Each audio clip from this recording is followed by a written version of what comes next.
Westbrook, incredible, just relentless.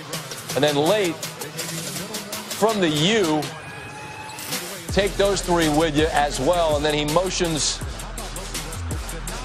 to the crowd about that. Last year during the playoffs, Russell Westbrook involved in an incident with a fan in Utah and said then, quote, "A lot of disrespectful, vulgar things are said to the players here with these fans. It's truly disrespectful. Talk about your families, your kids," close quote. I don't know what was said tonight. We have a version of it coming up in a moment.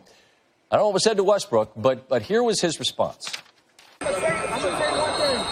I'll him up. He said, I promise you. He's not playing. I swear to God. I swear to God. I'll you up. You and your wife. I'll you up.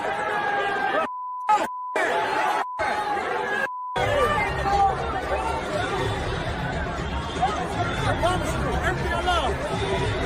Everything I love. I promise you.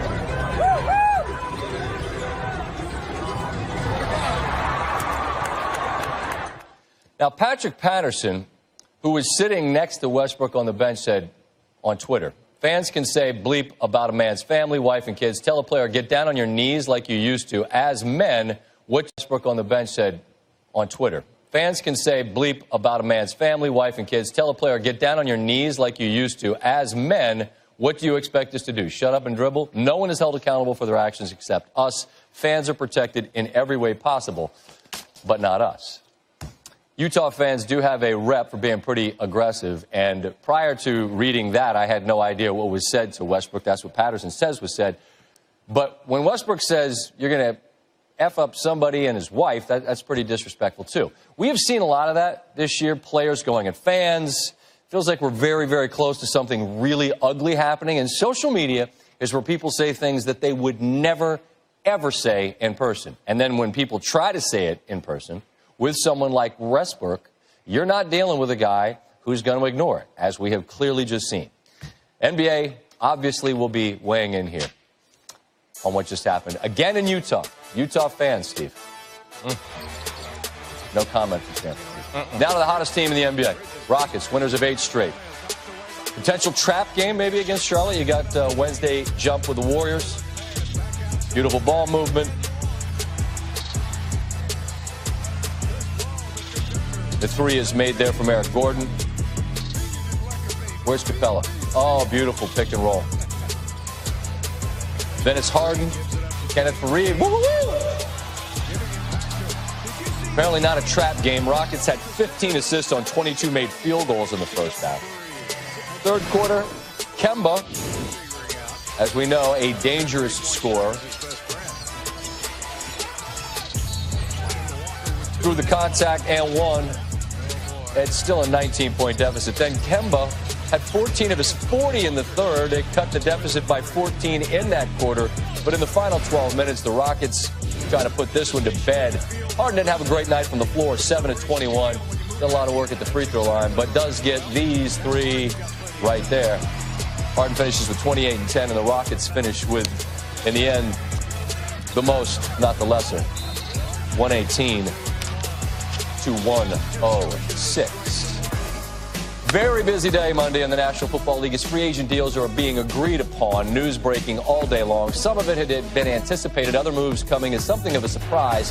Teams had cash to spend, and like a kid in a 7-Eleven after allowance day. I don't know if kids still do that or if they get Bitcoin, but when we were kids and we got our money on allowance day, straight to the candy aisle in 7-Eleven. That might be a dated reference. I don't know. Maybe. Nick Foles, 4 years, $88 million for the Jaguars. Super Bowl MVP has never started more than 13 games in any of his 7 seasons. If he starts that many for the Jags, they're a playoff team again. I said it. Whoa. I said it. It's one of my picks. That's one of my predictions. Write it down. Tyrann Mathieu, 3 years, $42 million with the Chiefs, trying to stabilize the back end of a defense that was 24th in points allowed. That's a big if Eric Berry gets healthy, and if he stays with Kansas City, that duo at safety is the envy of the National Football League. Speaking of safeties, Landon Collins, hey, Redskins, whee! 6 years, $84 million. Third in Defensive Player of the Year voting in 2016. Just 2 picks in the last 2 seasons. The safety market with Mathieu and Collins Getting this kind of money, that's got to have Earl Thomas drooling. Trent Brown, 4 years, $66 million with the Raiders. Highest average annual salary ever given to an O-lineman. Excellent this year in his 1 year with New England, where he came in to replace Nate Solder. But the Pats drafted Isaiah went out of Georgia to be Solder's heir apparent. They were never going to match this kind of money to him or the money that the Lions gave to Trey Flowers. He gets a 5-year deal with the Lions, believed to average somewhere in the neighborhood of $16 to $17 million. This is exactly what the Lions needed. They needed somebody that could disrupt the passing game. He can get to the quarterback, sack him, pressure them. That's what Terrell Suggs has been doing for years. 132.5 sacks, tied for 13th in NFL history. Spent his first 16 years with Baltimore. Returns to the state where he started, Arizona State in college. Ravens lose Weddle and Suggs off the #1 defense in the league. Likely going to lose C.J. Mosley, too. A lot to replace. Deshaun Jackson traded to Philadelphia. 32 touchdown catches in 6 years with Philly to start the career. Returns after 5 years away. Like a home run hitter that also strikes out a lot, he is a take the top off the defense threat. 3 of his 4 touchdown catches last year for Tampa Bay were for 50 yards or more. Some other notable signings on the day, and there were any number we could choose to highlight here. Quan Alexander signs with the Niners, coming off an ACL injury. Jets make a couple of additions. They add Jamison Crowder to catch passes, Anthony Barr to get to the quarterback. Malik Jackson will add more firepower to the D-line in Philadelphia. Marcus Joyner goes from the Rams to the Raiders. Louis Riddick joins us now. And, Louis, you've lived this free agency period, and I'm of the belief that the players who are the most ready to impact franchises immediately are people who are available now, not in the draft. We love the draft, but by and large, you've got people right now. Nick Foles, he's won a Super Bowl. Yeah. By rule, nobody coming out in the draft's done that yet. The move that you like the best today, the biggest impact moving forward, is which one? Well, I think it's the man you just mentioned, Nick Foles, for sure. One, because he plays the most impactful position. And number two, look, John DeFilippo, offensive coordinator to Jacksonville Jaguars, has familiarity with Nick from his time in Philadelphia. They need someone who won't turn the ball over on offense. They need someone who can throw the long ball off a play-action pass, someone who can get the ball out of their hands quick, not have to put the whole team on their shoulders, rely on the running game. That's the way they're built. That spells Nick Foles to me. Mm-hmm. So, look, I know there's going to be a lot of expectations given the money that he was given, but that's what comes up with the position, and Nick has shown he's more than up to the challenge. A flurry of activity, which is exciting, but you believe that there are 2 very exciting and impactful names to come on both sides of the ball. Let's start on defense, and that man is? Earl Thomas, the free safety from the Seattle Seahawks. Look, why? Because he's an eraser. He's a human eraser that when he's healthy, and maybe that's the big question right now is, he's maybe healthy now and heading into training camp. Will he be able to last because of the way he plays? Let me interject a quick thought. Having worn that hat, been in that room,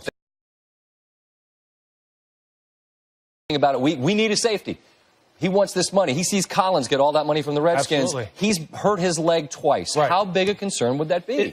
It's a significant one, only because, look, lower leg injuries, lower body injuries, look, that's your money. Those are your money makers as skill position players, really as any type of player. Mm-hmm. So you have to trust your medical staff. Without a doubt, you're kind of looking at him like this. Yeah, let me check that again. All right, now, but he's someone who could absolutely make a difference for your football team, bar none. Le'Veon Bell on social media, decision says he's torn. He's going to get paid wherever he goes. Yeah. What would be an interesting landing spot, most interesting landing spot? You know what? The Jets obviously would be interesting and probably the most practical because they have the most money to really offer him and they have a huge need. I put out there on Twitter, look, I said this.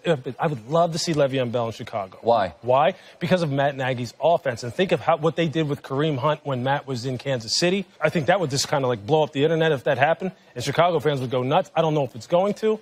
But it's going to be interesting to see if he actually gets what he wants, Scott. I mean, he played hardball, and he said, he was looking at cashing in here in 2019.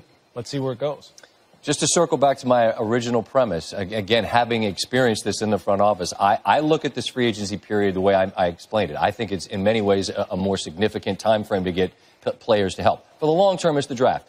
How did you view this versus free agents, versus the draft? Sure. You know what? The first 24, 48 hours of actual free agency, which is actually now during the tampering period and not when the new league year starts, they're the most dangerous. And in my time, it was when you made the biggest mistakes because this is where the dollars are the highest and euphoria is running rampant. And so right now, what's everybody tweeting about? Yep. Oh, my God, this guy signed here, he signed there, Super Bowl, here we come. Yep. I'm telling you. My philosophy was, based on experience, if you can sit this period out, that's when you find the greatest value. It's hard to, though. You just better be right. Owners, GMs, these franchises have been sitting on powder, waiting for this day, and people are spending money like it's just, woo! That's right. Selling Funny hope, money. baby. Selling hope. Yeah. That's easy to do. Easy to do. Lewis, appreciate the time. You got it. Sure.